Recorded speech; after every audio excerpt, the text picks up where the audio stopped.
नमस्कार प्यारे प्यारे छात्र छात्राओं को सभी लोगों का आपके अपने YouTube channel NCERT math success classes पर स्वागत है। तो देखिए बच्चों, हम लोग सारणिक अध्याय को क्रम वाइज कर रहे हैं। उसके सभी कॉन्सेप्ट को हम लोग समझ कर सवालों को कर रहे हैं। उसी के क्रम में आज हम लोग सारणिक अध्याय यानी चैप्टर नंबर 4 की प्रश्नावली 4.6 के बेसिक की बात करेंगे, स्टेप बाय स्टेप समझेंगे और यहाँ पर हम लोग बड़े आसान भाषा में आपको क्या हम सभी लोग समझेंगे। सवालों को हम भी आपको समझाने का प्रयास करेंगे। तो देखिए बच्चों, यहाँ पर ए इन्वर्स से रैखिक समीकरणों ए इन्वर्स की सहायता से यानी कि आव्यूह के व्युत्क्रम की सहायता से हम लोग रैखिक समीकरणों के समीकरण निकाय के हल प्राप्त करेंगे। तो देखिए, इसके थोड़े बहुत कॉन्सेप्ट हैं, उनको आप समझ लें, क्योंकि बच्चे यहाँ पर कन्फ्यूज रहते हैं कि संगत क्या है असंगत क्या है। बच्चे सीधा सवाल करने लगते हैं। सवाल से पहले जो हमारी किताबों में बुकों में दिया होता है उसे ज़रूर समझा करें, उसके बाद में आप लोग सवालों को किया करें तो आपको अच्छा समझ में आएगा।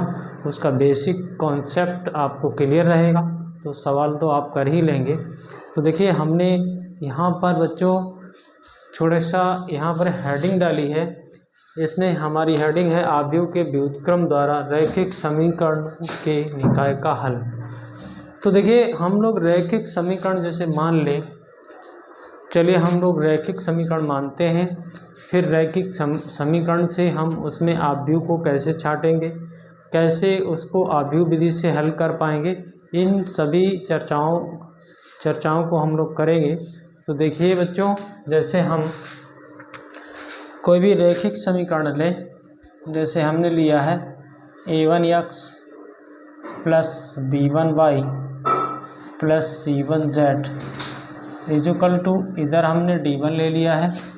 यहाँ पर अगर हम देखिए दूसरा समीकरण लें तो a2x plus b2y plus c2z, ठीक है, इधर हमने d2 कर लिया है, ठीक है। इस तरीके से अगर हम तीसरा समीकरण लें a3x प्लस b3y और c3z इजुकल, देखिए ये z बनाया है हमने, z इजुकल टू d3।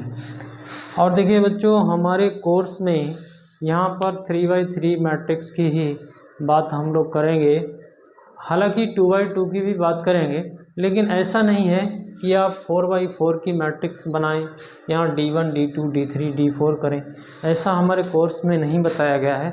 तो हम लोग यहीं तक सीमित रहेंगे, ये हमारी लास्ट स्टेज है, यहीं तक हम लोग सीमित रहेंगे।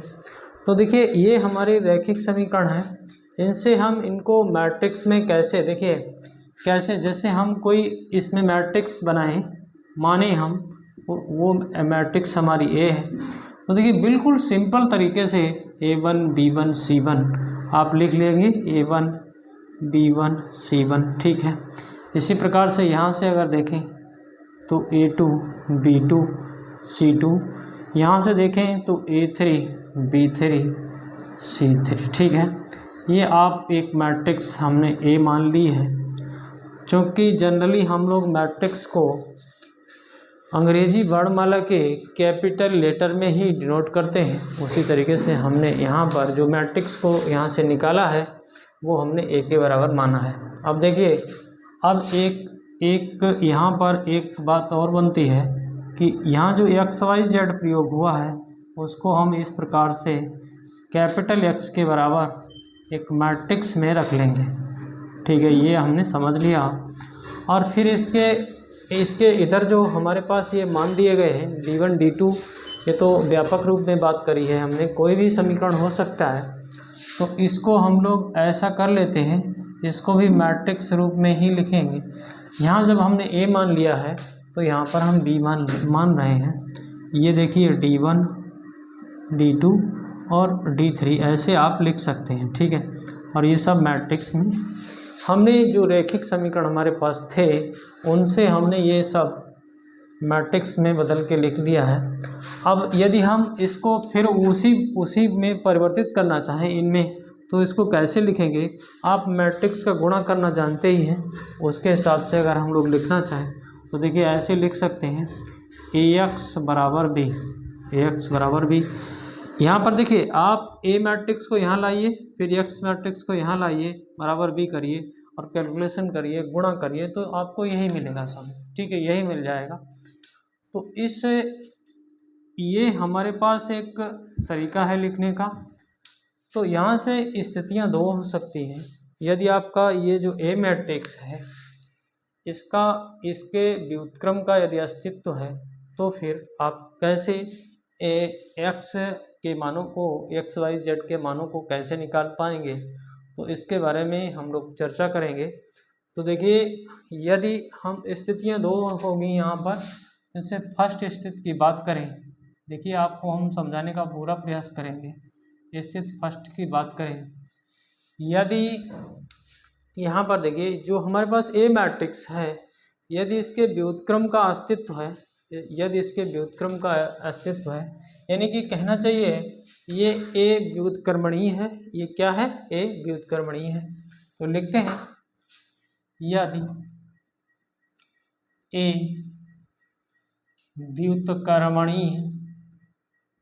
व्युत्क्रमणीय आप समझते हैं, व्युत्क्रमणीय आव्यूह है और इसके क्या लिखते हैं, व्युत्क्रम का अस्तित्व है, व्युत्क्रम का अस्तित्व है, ठीक है। ये आप किताब से भी आप समझ सकते हैं, ऐसी कोई बड़ी बात नहीं है, लेकिन हम समझाने का प्रयास कर रहे हैं। अस्तित्व है, ठीक है, अस्तित्व है, अस्तित्व है, ठीक है। तो हमने इसको देखिए, अभी हमने इसको ऐसा निकाला है, तो यही तो हमने निकाल के रखा है। तो देखिए AX बराबर B, इससे यदि आप X के मान निकालना चाहें तो आप क्या करेंगे, तो देखिए इसमें हम इस साइड से पूर्व, यहाँ देखिए आप समझिए A इन्वर्स का पूर्व गुणा करेंगे, पूर्व गुणन द्वारा ऐसा लिख सकते हैं। तो हम इधर से A इन्वर्स का यहाँ गुणा करेंगे, A इन्वर्स का, और आपके पास AX है बराबर, यहाँ भी A इन्वर्स का गुणा हो जाएगा, ठीक है। अब साचार्य के गुणन नियम द्वारा, साचार्य के गुणन नियम द्वारा देखिए यहाँ पर बहुत से नियम होते हैं जो आप लोग देखते ही नहीं हैं। साचार्य गुणन नियम से अगर हम देखिए इसको हम इसके साथ ला सकते हैं, A इन्वर्स इंटू A, आपके पास ये हो गया, यहाँ X है, यहाँ तो जो है उसको रहने दीजिए, कोई दिक्कत नहीं। आपने बहुत से सारणी के सवालों को किया है, तो इसकी जगह आप क्या लिख सकते हैं, I लिख सकते हैं। देखिए क्या लिख सकते हैं, I लिख सकते हैं। तो ये देखिए आपको क्या मिल गया, A इन्वर्स B, और I का गुणा X में है, तो कोई उसमें प्रॉब्लम वाली बात नहीं है। I मतलब आइडेंटिटी मैट्रिक्स है ये, और इसका मान तो एक ही होता है। तो हम लोग जनरल रूप से अगर इसकी बात करें तो A इन्वर्स B, और सीधा सा फंडा है भैया कि इसमें A को इधर ले जाएंगे तो इधर इन्वर्स होके जाएगा, तो X बराबर A इन्वर्स इंटू B। तो इस तरीके से जैसे हमने X का मान प्राप्त कर लिया तो हमें X Y Z के मान प्राप्त हो जाएंगे। तो हमें क्या करना होगा, A इन्वर्स निकालना होगा, इंटू में B मैट्रिक्स जो हमने यहाँ पर चूज किया था उसका मल्टीप्लाई कराना होगा। तो हमें X यानी कि X कैपिटल X के अंदर आपके X Y Z हैं, तो X Y Z के मान प्राप्त हो जाएंगे। पहली स्थिति तो ये है। इस तरीके से रैखिक समीकरणों के हल को हम लोग क्या कहेंगे, आव्यूह विधि से हल करते हैं। आव्यूह विधि से हल करना इसको कहेंगे। और देखिए A इन्वर्स जो भी हम लोग निकालते हैं तो वो अद्वितीय होता है, यूनिक होता है। तो इस प्रकार से जो भी हमें हल प्राप्त होंगे समीकरण निकाय के, वो अद्वितीय हल होंगे।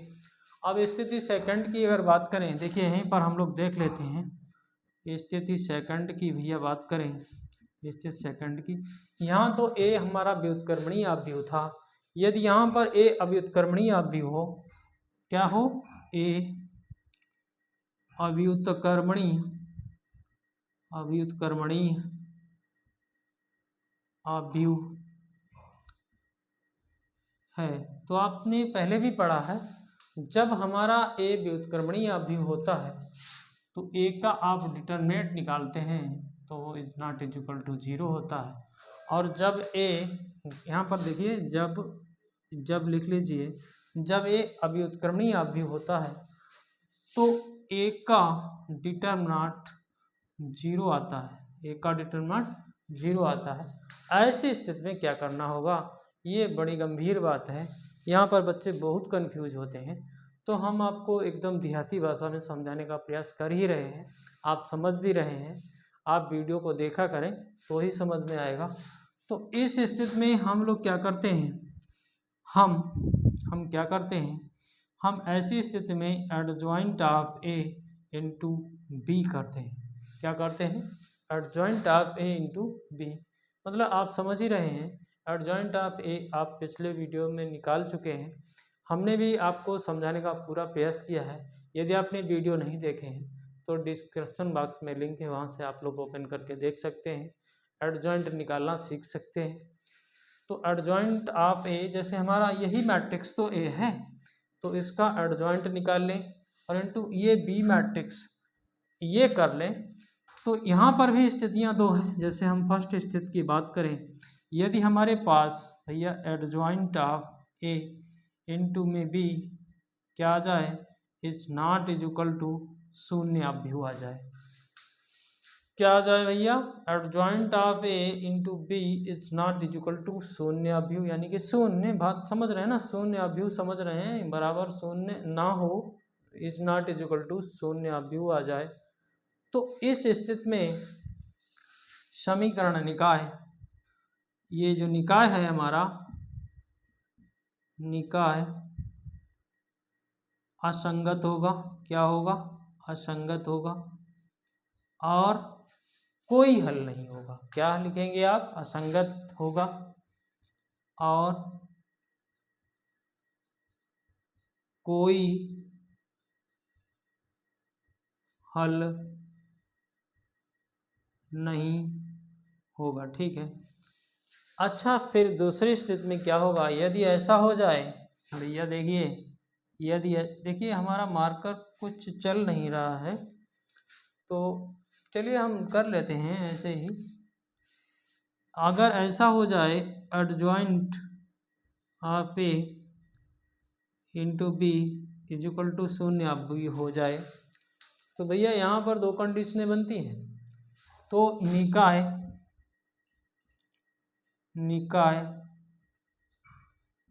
संगत या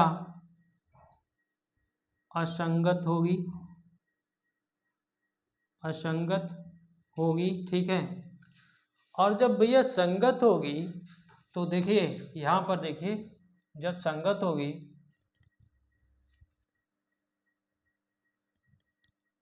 तो अनंत हल होंगे। क्या होंगे, अनंत हल होंगे, ये संगत की बात है।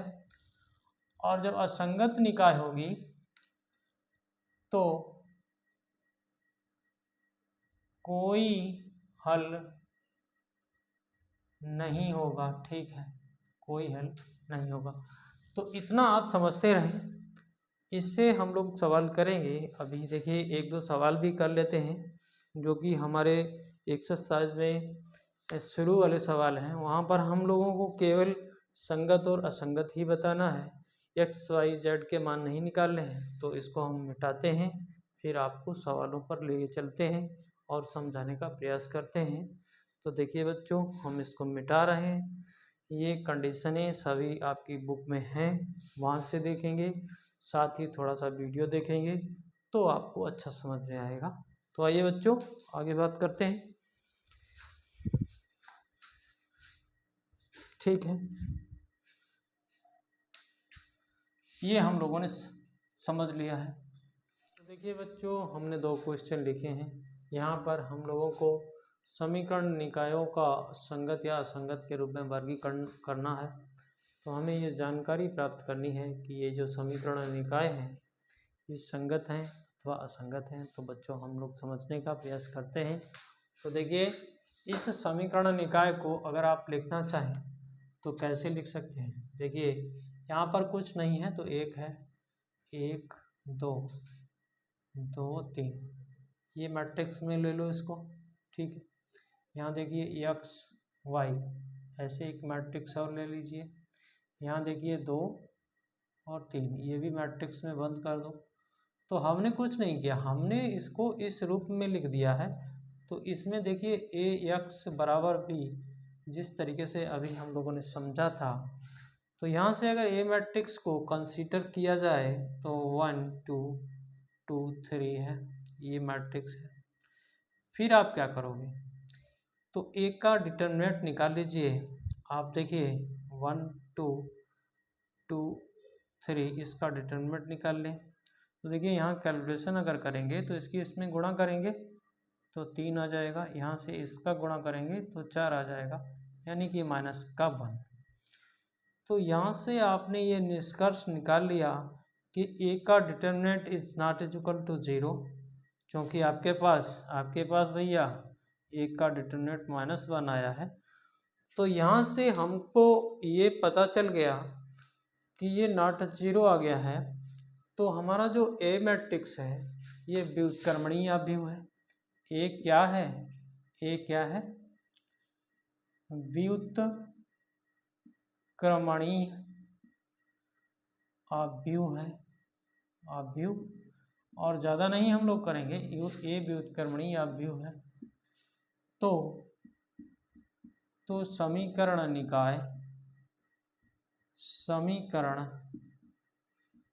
निकाय संगत है। बस यही हम लोगों का आंसर है, और ज़्यादा चक्कर में हम लोग पढ़ते नहीं। बिल्कुल सेम प्रक्रिया इसमें यदि हम लोग अपनाएं तो भैया देखिए 2 -1 1 1, इसको हम लोग मैट्रिक्स टाइप से लिखेंगे x y, बिल्कुल उसी प्रकार से। यहाँ पर देखिए 5 है, यहाँ पर 4 है। तो अब ये जो कंडीशन हमारी बनी है ये कहीं ना कहीं ऐसी कंडीशन है।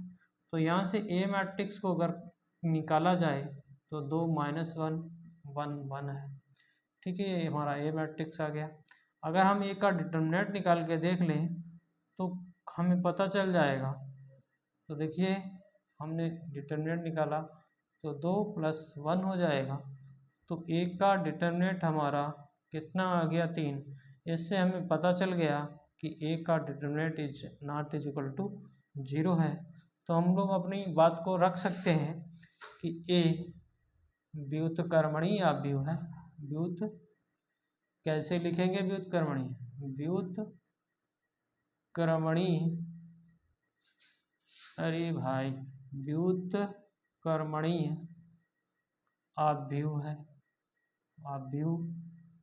है। तो समीकरण निकाय संगत है। हालांकि जितना हम लोगों के कोर्स में है उतना हम लोग कर रहे हैं। वैसे तो ये टॉपिक बहुत बड़ा है, संगत और असंगत, तो उसकी बात हम लोग नहीं करेंगे। यदि आप लोगों को हमारा ये कॉन्सेप्ट बताया हुआ रैखिक समीकरणों को अवयव विधि से हल करना, और ये 2 क्वेश्चन जो हमने बताए हैं यदि समझ में आए हैं तो हमारे चैनल को सब्सक्राइब कर लें, बेल आइकन को प्रेस कर लें, और बेल आइकन को प्रेस करते समय आपको जो ऑल बटन मिलेगा उस पर आप सेट कर लें, ताकि हमारे सभी वीडियो का नोटिफिकेशन आप लोगों को मिलता रहे। और सभी दोस्तों में शेयर करें और एक प्यारा सा कमेंट भी करें, ताकि हमारा मनोबल बढ़ता रहे। तो हम ऐसे ही अपना प्रयास जारी रखें। सभी बच्चों का बहुत बहुत धन्यवाद।